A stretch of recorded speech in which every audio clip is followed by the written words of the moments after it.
up, you guys? Marty Schwartz here with Marty Music. Welcome back to Travel Matters. And today, Rick, we have something special, and maybe you better tell us about it, because this was your idea. This is not a typical travel... Not a TBEX travel creator. No. So our guest is Marty Schwartz. Marty Music is his YouTube channel, and it's also martymusic.com. Yes. And so Marty, I've been following Marty myself. As a guitarist. As a guitar player since, not when you first started, because again, you were just making for students, but since it was a thing. Yeah. When I'm like, you know, I bet I can learn songs on YouTube now, and just how do I play this song? And Marty's the guy, like 90% of the time, when you look up a song, he just comes up. Crazy. And within 10 minutes, you're like, oh, I got the song down now.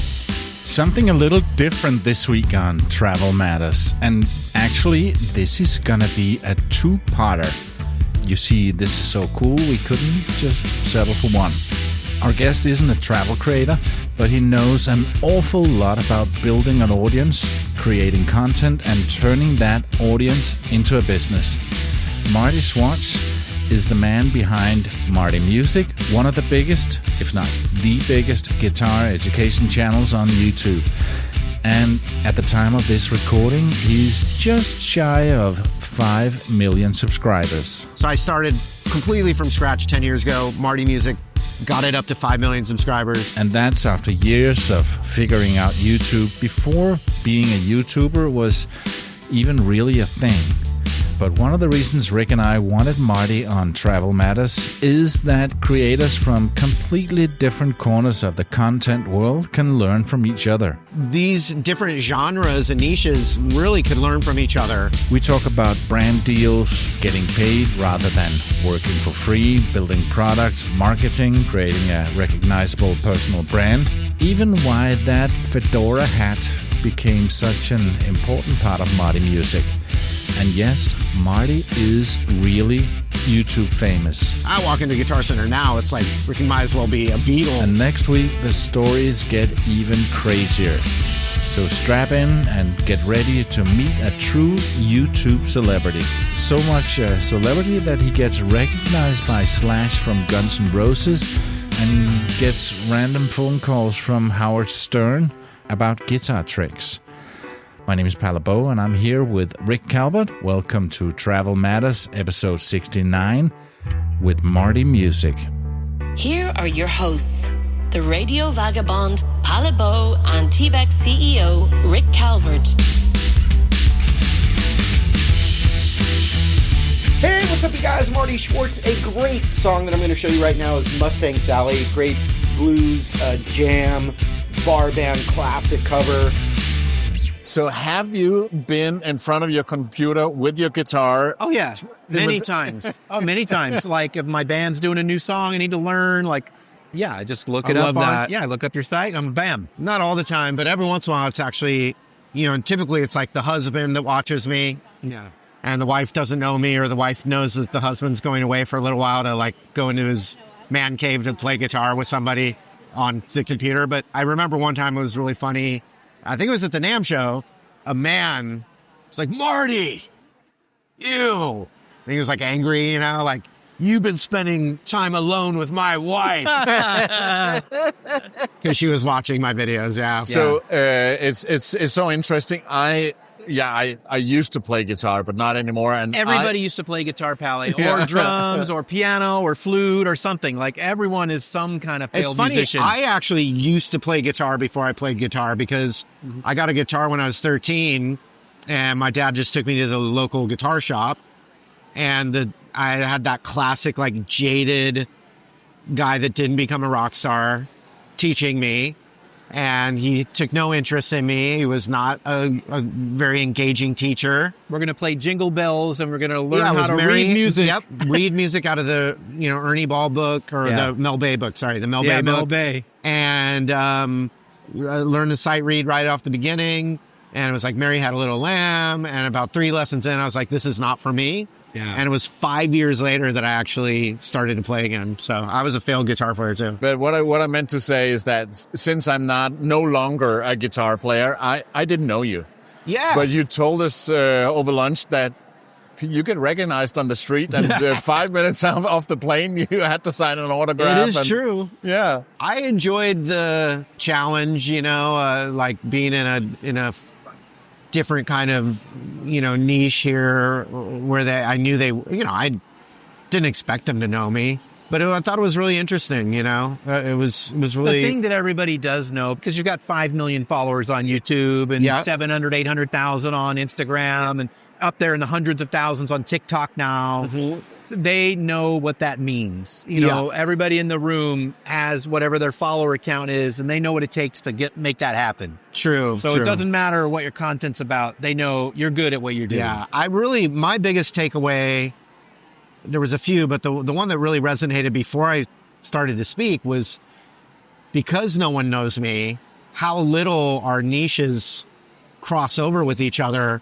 These different genres and niches really could learn from each other.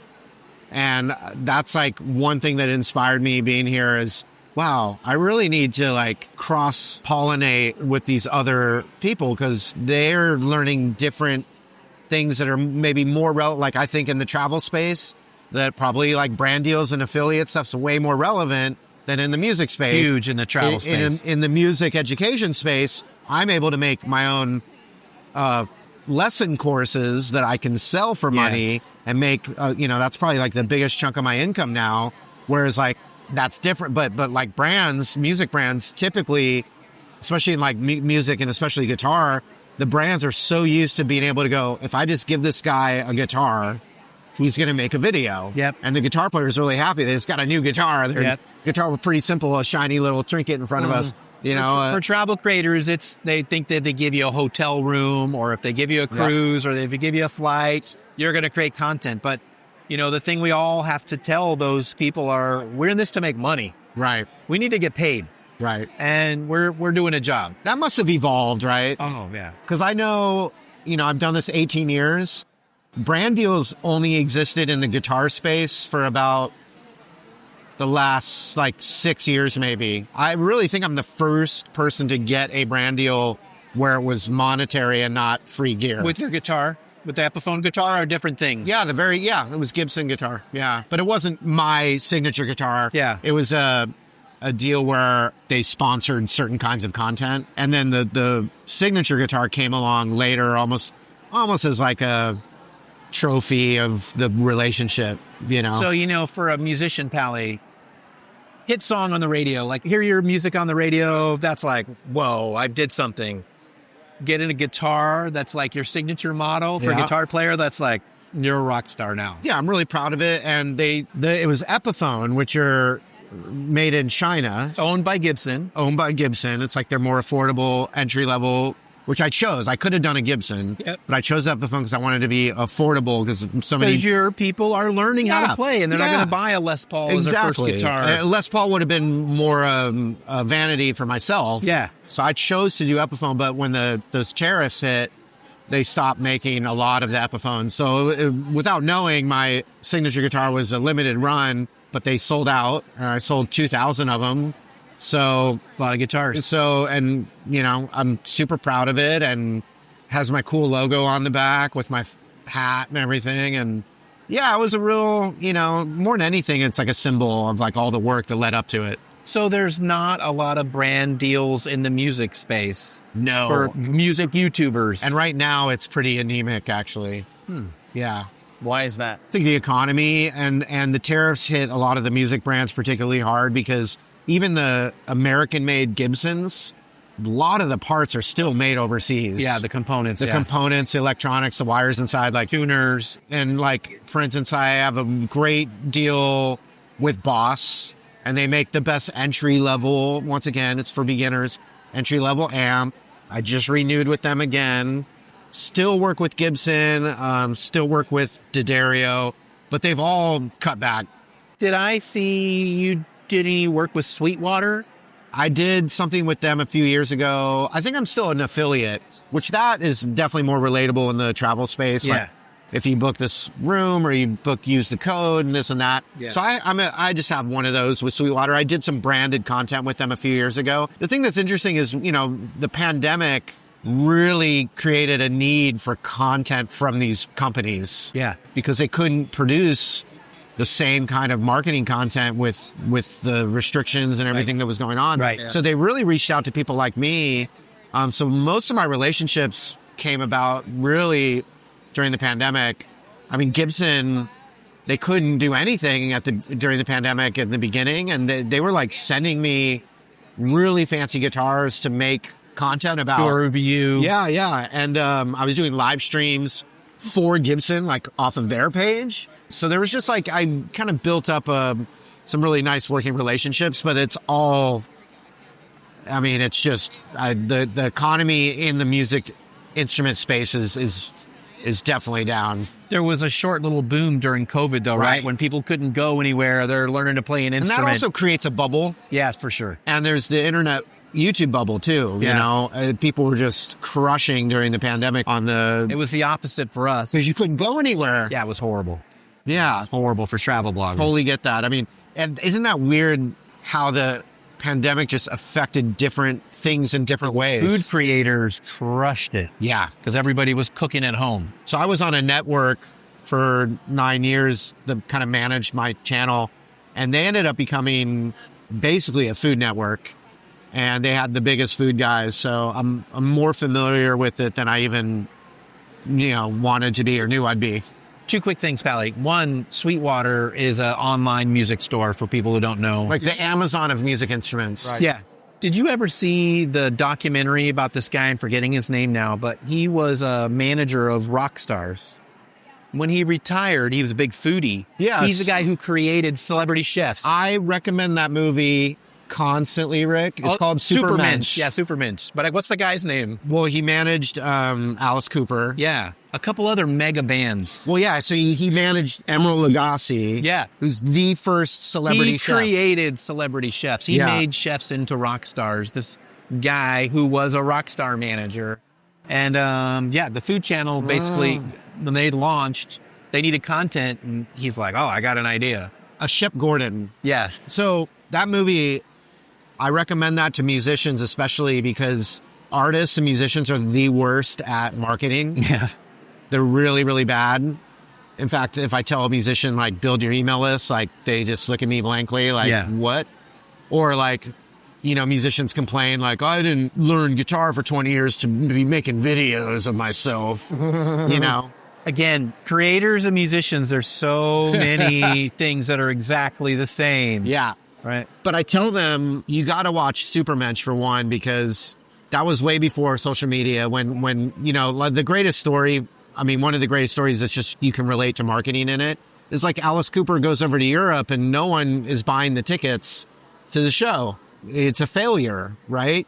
So Shep Gordon, and Alice Cooper was obviously very sensational and everything. So he has huge stage show. Yeah, so he has before Kiss. Alice Cooper so he has was a picture of himself naked with a snake placed, kind of covering the appropriate parts. The snake. Yeah, exactly. The snake covering the snake, and it's this very like shock value picture, right? And so Shep Gordon, the manager, he gets one of those billboard trucks, and he puts the giant picture of Alice Cooper with the snake, and naked with the snake covering him, on the billboard truck, and intentionally has the truck break down. He breaks the truck. He moves apart. He pulls the oil out traffic. of it. Yeah.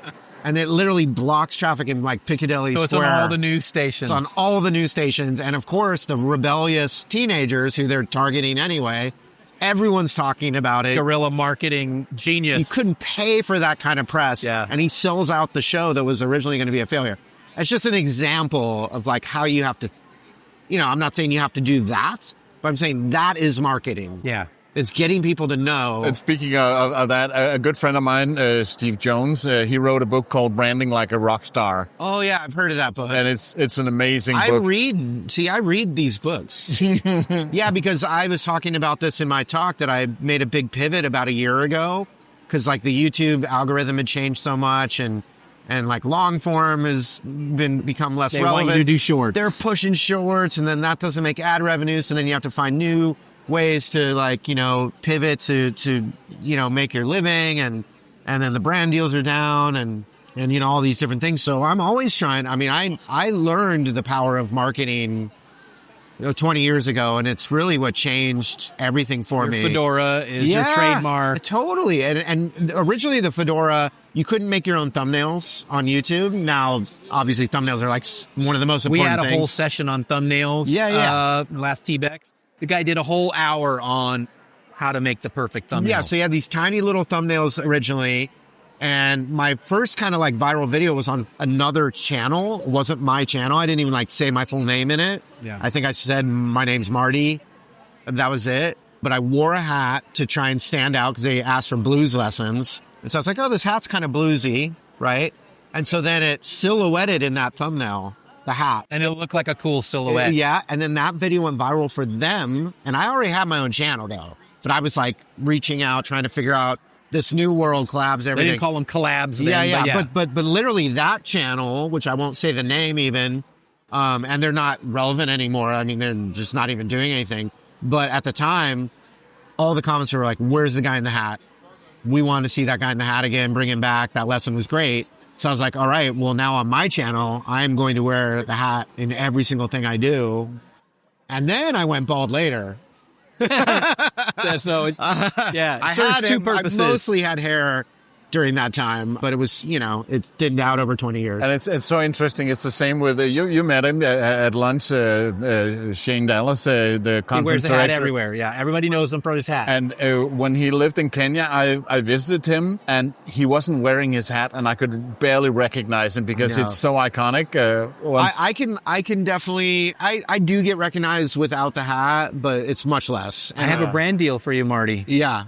There's an awesome hat maker in Wichita, Kansas. Love it. Hatman Jacks. It's not the Mad Hatter. Cool name. Yeah, Hatman Jacks. All right. And this guy knows more about hats than you could ever imagine. That sounds cool. He can make the perfect hat for the shape of your head. Love that, and too. tell you the whole history of hat making. That's super cool. It is amazing. That's super cool. Yeah.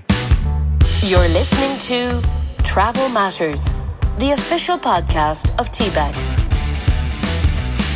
And if you're a beginner, you could go down, down, down, up, switch, down, down, down, up, switch, down, down, down, up, down, down, down, up.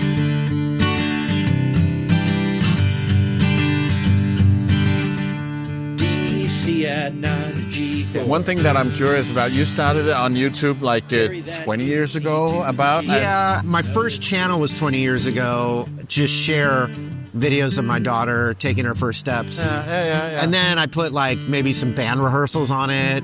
We used to record some of our gigs. But you grew that to decent numbers, didn't you?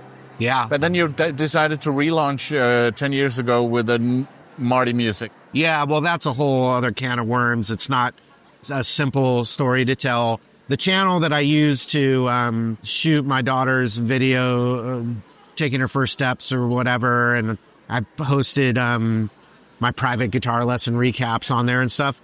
I think that channel's still up.